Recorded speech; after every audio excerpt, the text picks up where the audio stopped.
How's it going? This is Dylan. This is Leslie. And this is Music and Mascara in the car.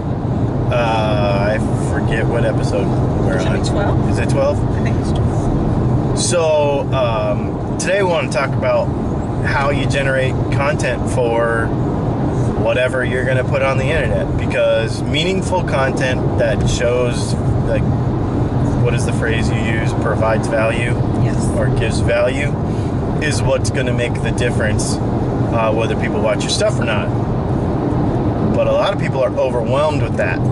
I mean, they even ask us all the time, like, how do you come up with all this stuff that you're putting on the internet? Because you're making a new video, it seems like, every day, and how do you just keep up with all that and develop all that? And it just seems like it would take so much time, and it seems overwhelming. But it's not. It's way easier than that. So we'll just give you a couple of pointers. Do people think we should have a system for that? Yeah, I mean, we don't really, right? Like, I don't have a system. No. And sometimes I think maybe we should even more, but the problem is it takes the creativity out of it. Right.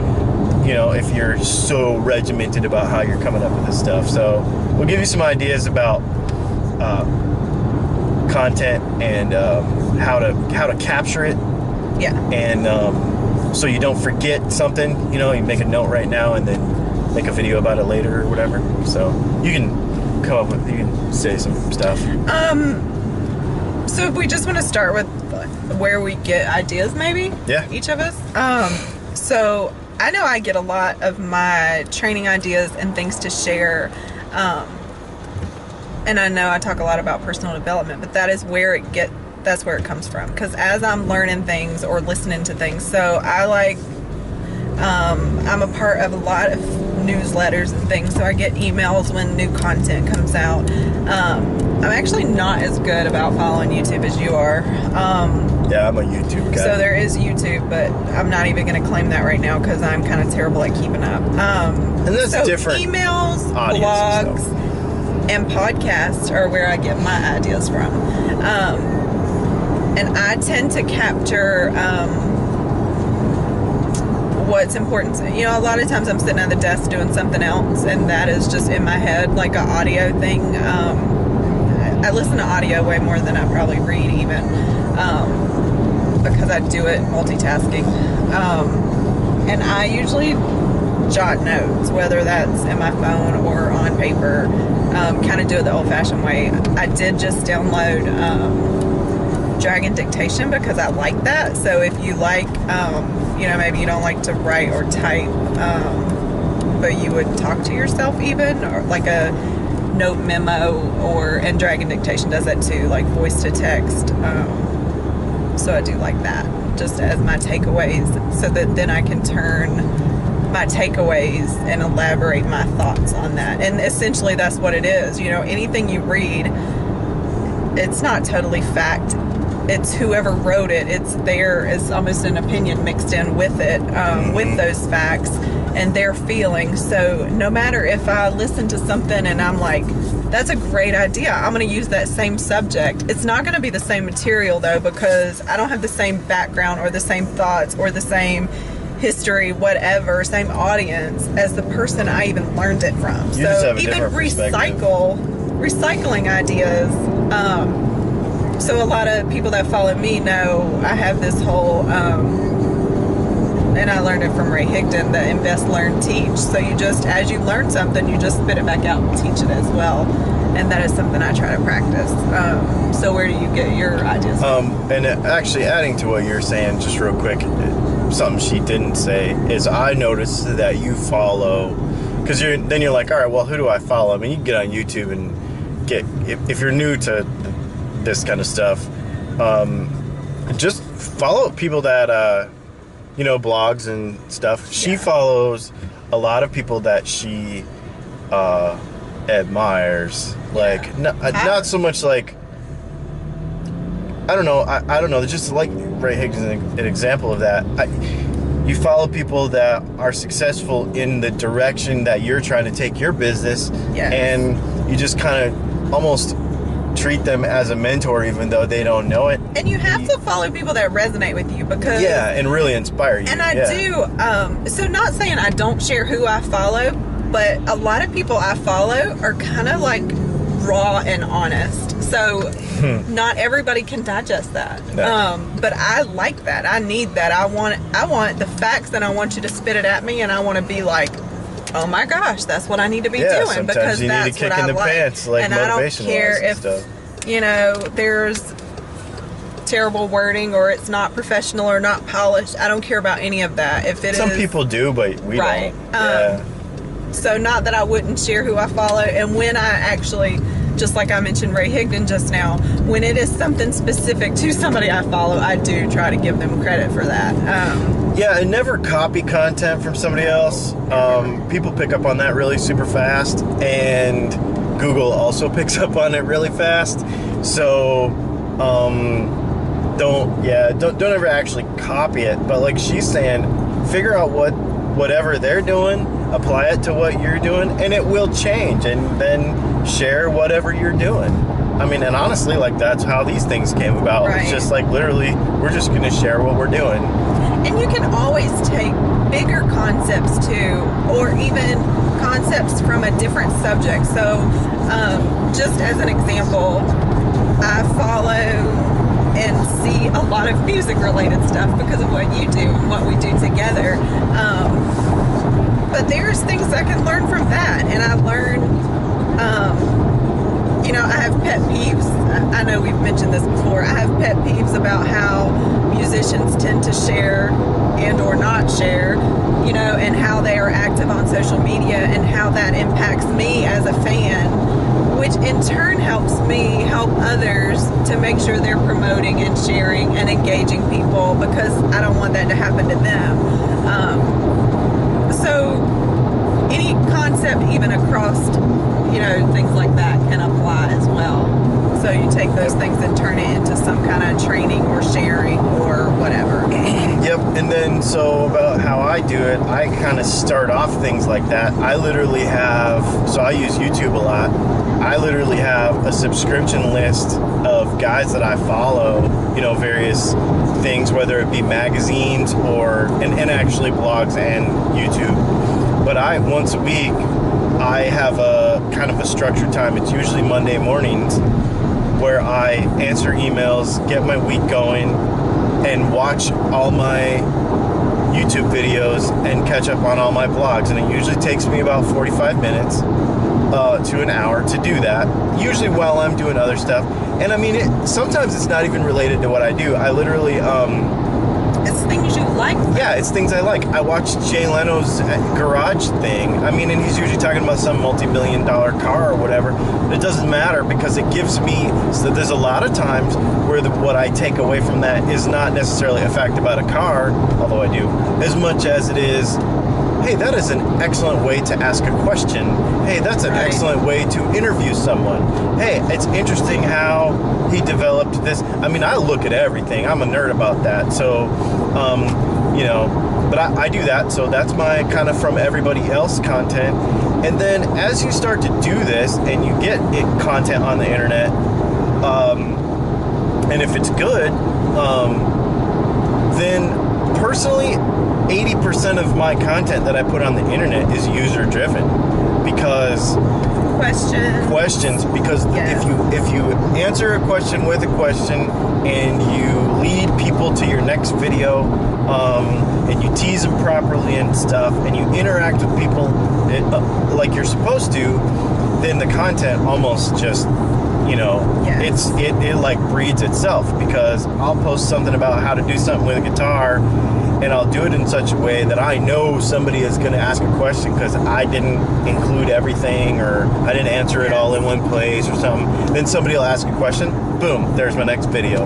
Yeah, and my goal a lot of times is maybe not the first time a question gets asked, but if more than one person has the same question, I know I need content to drive them to, just so that they have a reference. And if they're asking, that means somebody else is wondering and maybe hasn't asked just yet. This goes back to another thing we said in our last video, that for every person that asks a question, there's a bunch of people that are just waiting and lurking. I actually had a new client of mine yesterday tell me, I follow everything you do, but I never comment, and I assume that other people are going to ask the questions. He said this, that other people are going to ask the questions, and the thing is going to come up, and I know you're going to cover it because you're good at what you do. I never comment, but I follow everything. Yeah, but that's a comfort zone. A lot of people don't put themselves out there, but they are watching. I mean, we find that all the time. So, but definitely, if it's just best to answer those questions. And another thing I learned that people really like, and you're really good about it, is to address the questions nobody else wants to deal with. It may be controversial. It may be seem like an opinion. Those things, that's what people want to know, though, because people are driven by doubt, or they're, my favorite is that's how it's always been, or whatever, opinions. But that doesn't mean they don't wonder, but maybe they won't ask it. I tend to push it a little bit. I ruffle some feathers sometimes, but... So inside thing, his favorite thing to say is he's going to break the internet. If I do. I look for things to post that are going to break the internet. Because... And why do they, though? It's because that's what people want to know. They really want to talk about that stuff. And it's not intentionally to cause fights or cause controversy, but I try to put the stuff out there in a way good conversation. That generates interest in a conversation. So that's some ideas about how we do it. So now, one of the things that we get asked a lot, and actually I ask myself sometimes. I had a couple of days this week where I just deleted everything. I shot some videos, I deleted it all. We shot a video together, we deleted it. Like, it just was a terrible day. There was no creativity going in my head. So you're probably sitting there thinking, well, I don't even know where to start. So... Or maybe you don't want to start. Or maybe you don't want to start because you're scared of doing it. Like, it sounds intimidating to come up. So don't overthink it. Just, hey, I had an idea. Write it on a notepad. Write it on a whiteboard. We got this awesome idea from somebody else where they keep a diary, but instead of writing, it sounds goofy to keep a diary, but it's really not. Instead of writing it, start up a Periscope and just talk. And just talk about whatever's on your mind. That's your diary. And the thing is, then you can save that and go back and refer to it and pull out things and write a blog about whatever was, on your mind. Because then that's stored. We need to talk about that. So you have to, if you want your Periscopes to last more than 24 hours.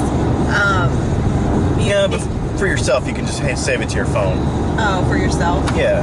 All right. For content, just to go back through it. Okay. We can get into, I want to do that another video. Okay, we need to do that another video. But that idea, because I want to give credit where credit is due, that is Andra Boland. That is somebody I follow on Periscope.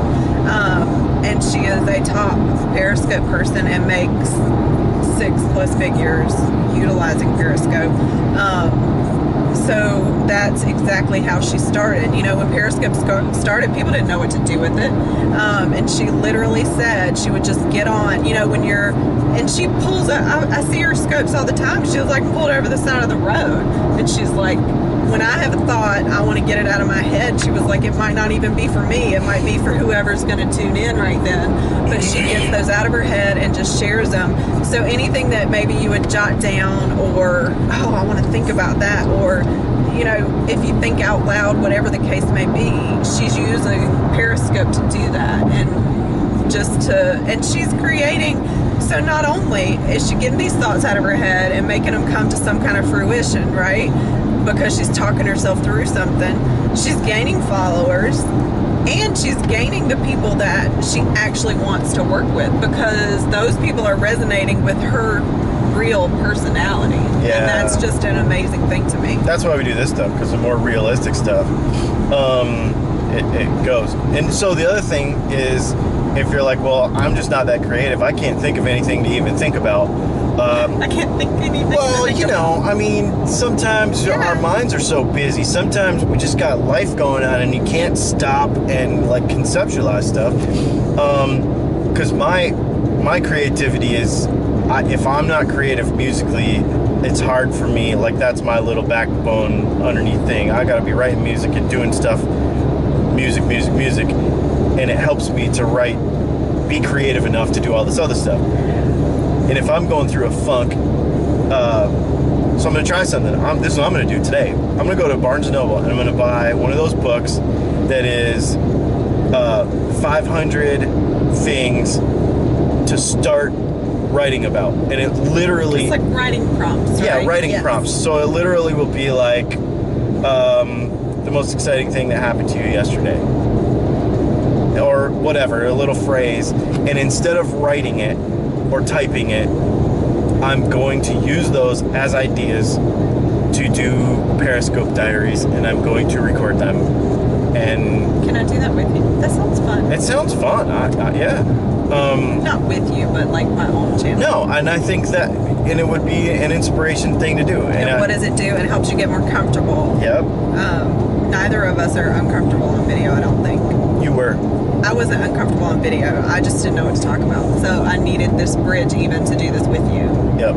And there are times, so if you go back, if you follow our videos, sometimes one of us talks first, and it's probably whoever had the idea, and the other one is like, well, you start, and then I can join in the conversation.